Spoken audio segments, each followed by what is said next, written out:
Let's look at the chapter 3 logic problems recommended on the study guide. Okay, so they recommended you look at the problems where you're trying to convert a compound statement into symbols. Okay. All right, so these are the ones where you need to know, for logic, you need to know the basics, right? So we looked at this. So this is the standard possibilities of the truth values for two statements. Then you need to think about what about P and Q. Make sure you know P or Q. Make sure you know how to do like not P. And make sure you understand how to do an if-then statement. So P and Q would require both of the statements to be true. You'd have to have experience and a degree.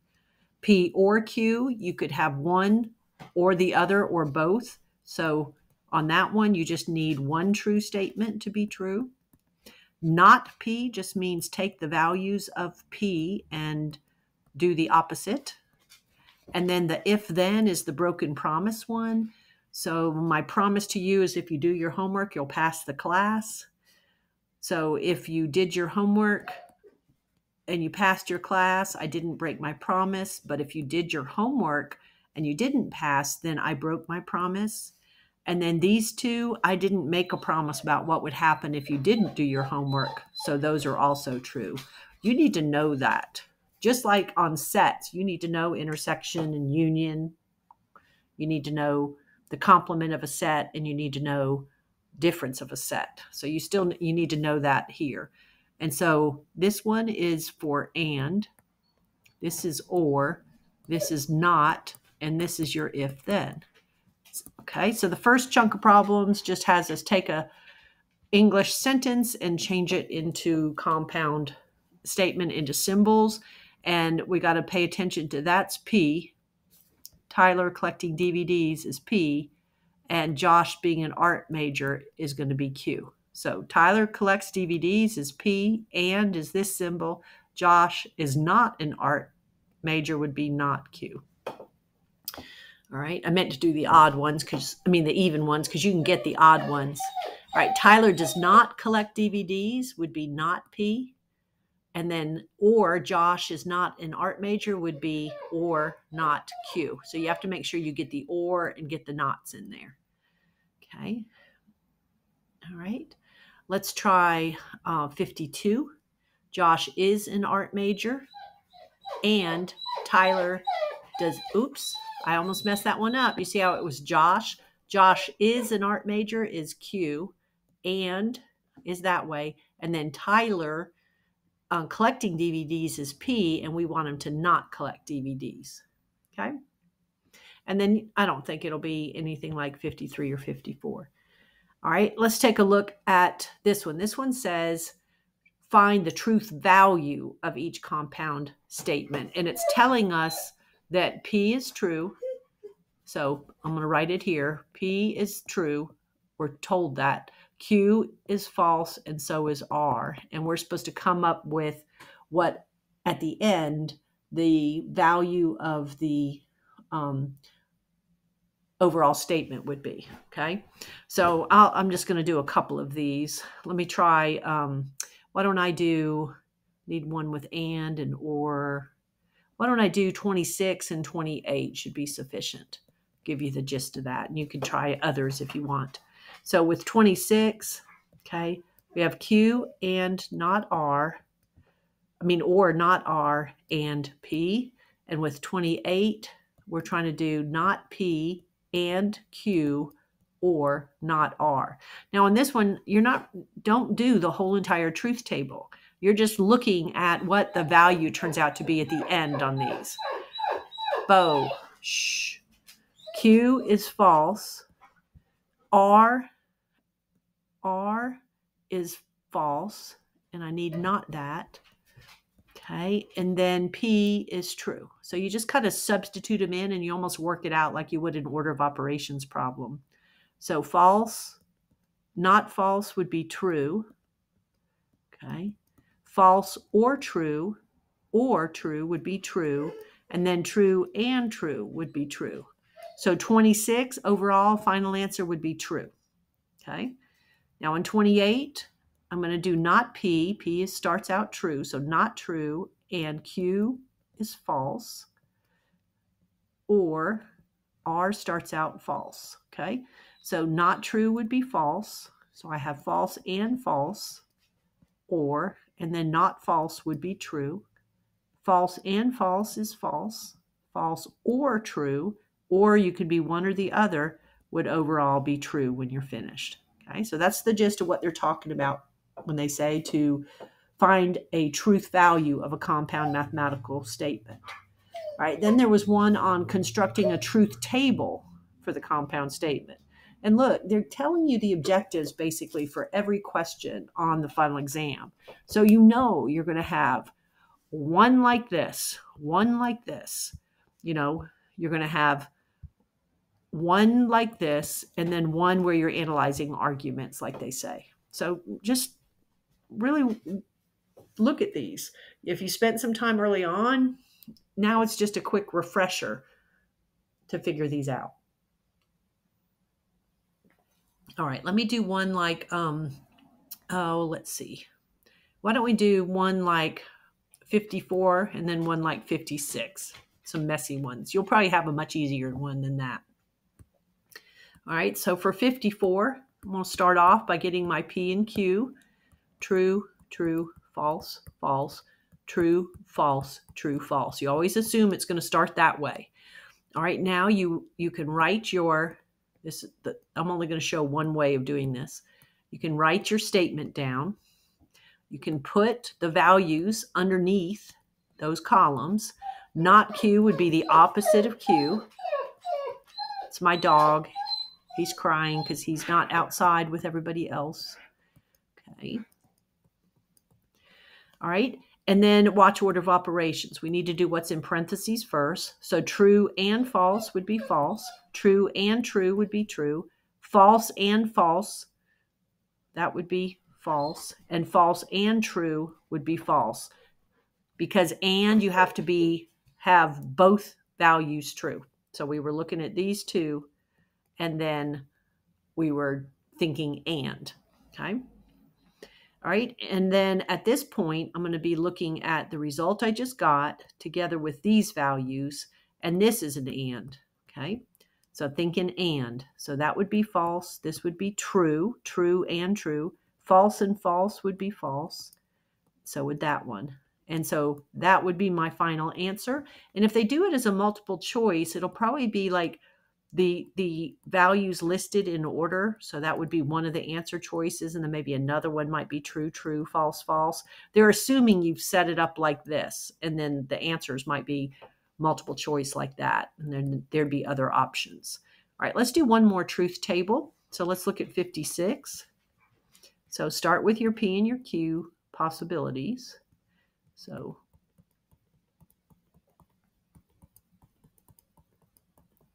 okay, write your statement.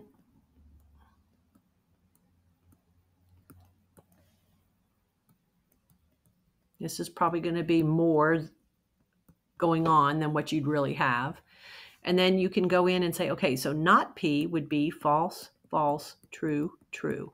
Not Q would be false, true, false, true. Okay, I'm going to do that here. Not P would be false, false, true, true. And Q would be true, false, true, false. It was just Q itself. Okay.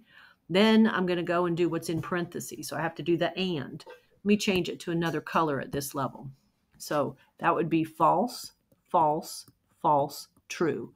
Because for and, you need both to be true. Okay, then I'm going to come over here and do this one. Okay, so I did my and. Now I'm going to come do the or on these two. Or you could be, one could be true, the other could be true, or both.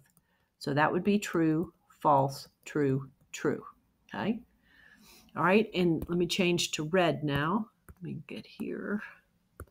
All right. So now I'm going to do this guy, and I'm looking at that column, and I'm thinking or. So false or true, false or false, false or true, true or true.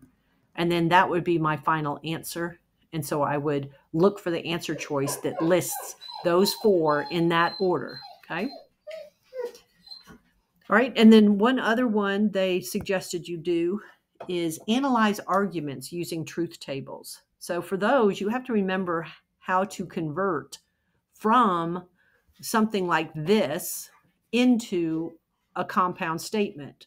So what we learned to do was to hook the two, what they call premises, together. So the not P implies Q, premise, and P. Hook those together with an and then do that, whether that implies the conclusion. So these are the premises. Hook them together always with an and then what's below the line is a conclusion. Okay. And it might have 3 dots. Sometimes they put 3 dots. This set does not. And so see if that implies not Q. Okay. So you need to know how to do that.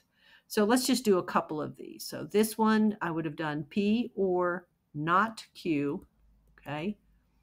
I would have intersected it with P and then seen if that leads to not Q. Okay. All right. So let's do those two. So on 20, we're basically going to be analyzing a truth table. Okay. For the compound statement we just created. So I'm looking at P or not Q, which I hooked together with the other premise P, and I want to see if that implies not Q. So let's do that one. So the usual setup on P and Q to start with, and then you just do like we did when we did our truth table earlier. So P is true, true, false, false. Not Q would be false, true, false, true. So I went back to Q and just negated those. Okay, or let me change to another color. To do the or on that, one or the other has to be true. So that would be true, true, false, true.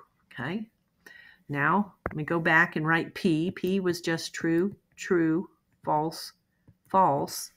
And then let me get this changed. I want a green. Okay. And so now I'm going to look at this guy and I'm going to be doing the result there and this and thinking and. So they both have to be true, which they are on the first 2 cases. Then these would both be false. Okay. All right. Now I'm going to go, let me get another one, another color. How about purple? Okay. Let me do a brighter purple. All right. And I want it to be a pen. I don't know how to change it to a pen. I'm just going to leave it. Okay, so let's do this one right here. We're going to do it in purple. All right, let me go ahead and get the not Q in there, which would be false, true, false, true. And then let me go to that purple. Can I change it to a pen? That's okay. Let me change this one to purple. All right, so let me go to purple here. And what I'm going to be comparing now is the answer to what's in front of the arrow with what I have after the arrow. Okay. And so I'm looking at those two and I'm thinking my broken promise, right? So you did your homework and you didn't pass. I broke my promise. You did your homework and you passed. I didn't make a promise about what happens when you don't do your homework. There is an false on this one, so this one would be not valid. Has to all be true to be valid. Okay. All right, let's try one more. Let's go ahead and try number 22. All right, so on 22, we would have hooked those statements together. So the not P implies Q, okay, and P, so that and P, and we'd see if that implies the not Q, what's below the line. So that was the compound statement we formed, and then we would just do a truth table. Okay. All right, so let's look at that one. Usual setup to start with. true, false, true, false. Let me go ahead and get all the information over here. So not P would be then false, false, true, true. Q is just Q, so I don't negate it. I just write it down. P is just P. And then not Q would be false followed by true, false followed by true. Okay. So the first thing I'm going to do is the innermost parenthesis. So that means I need to analyze the broken promise. So there's no promise made. Let me change to red though. So I'm going to be doing the broken promise. No promise was made if you didn't do your homework. So I didn't break my promise. So that's true. That's true. You did your homework and you passed. So that's true. You did your homework and you didn't pass. So I broke my promise. Okay. All right. Now let me change to green to do the next one. Now I'm analyzing this, and I'm going to be looking at the answer to the first set of parentheses and comparing it to the P that's after that, and be thinking and. Both must be true, so they are. They are there. Here, they're both not true, so I'm going to put in a false, and then here would be false. Okay. All right, now let me change to purple. I'm analyzing this one now, and I'll be comparing the answer to what I just did, okay, which is the answer to that whole first part, with the not Q's. I'm looking at those two, and I'm thinking about the broken promise. So I broke my promise, true followed by false. Okay, true followed by true.